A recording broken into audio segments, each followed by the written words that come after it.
জীবনে আপনার প্রাপ্তির জন্য আপনাকে অনেক সুন্দর হতে হবে না, আপনাকে অনেক লম্বা হতে হবে না, আপনাকে অনেক হেলদি হতে হবে না।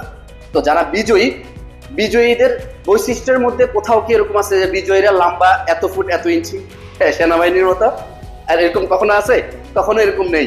যেমন আপনাদের মধ্যে অনেকেই আছেন যে যারা নার্সিং এ পড়াশোনা করছেন, আমি এরকম অনেক দেখেছি যে নিজের ভেতরে কনফিডেন্সের অভাব থাকে, যে আমি একটু খাটো, আমি যদি 10 জনের মধ্যে আমাকে সিলেক্ট কি করবে কিনা, আমার রংটা তো পশা না, আমাকে আসলে সিলেক্ট করবে কিনা।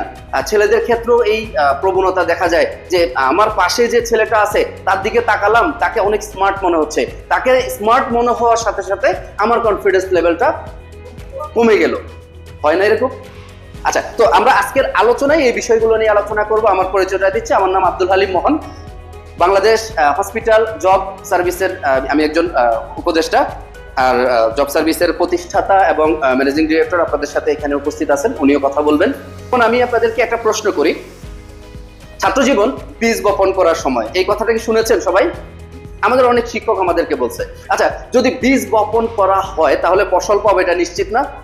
আমরা অনেক বীজ চিনি, আপনাদের এখানে ধানের চারা লাগায়, ধান কত সময় লাগে এটার ফসল আসতে? 2.5 মাস 3 মাস, ঠিক আছে। এরপর দেখা যাচ্ছে যে আপনার আবার সুপারি হচ্ছে, নারকেল হচ্ছে, এগুলো লং টাইমের, এটার ফসল আসতে অনেক সময় লাগছে, বাট যখন আসে সে প্রতি বছরে আসে। তো এইভাবে আমরা অনেকগুলো ফসল সম্পর্কে আমরা জানি বা আমরা নিজের চোখে দেখেছি, এগুলার বীজ আমরা জানি, কিন্তু আপনার লাইফের ফসল কি, আপনার লাইফের বীজ কি, এটা কি কখনো আপনারা ভেবে দেখেছেন? যদি আমি আপনাদেরকে প্রশ্ন করি বীজ কি, এক একজন আমাকে বলবেন you are not sure what is said, am I right? আপনারা কিন্তু শিওর না যে বীজ কি। তো আপনি বীজ কি যদি না জানেন, আপনার ফসল কিভাবে আশা করবেন?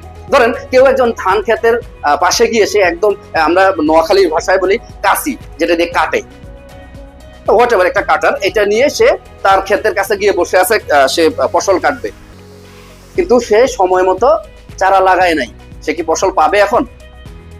ঠিক আপনি আমরা পড়াশোনার একদম ধার প্রান্তে চলে আসছি, আমরা কিন্তু এখন ফসল তোলার জন্য সবাই প্রস্তুত না, but we are not sure আমরা আসলে ফসলটা নিতে পারছি কিনা ঘরে, বিকজ আমাদের ছাত্র জীবনটা আমরা অলমোস্ট শেষ করে ফেলছি, কিন্তু আমরা জানি না আমাদের বীজ কি। আমি কি বীজ নিয়ে আলোচনা করবো কয়টা মিনিট?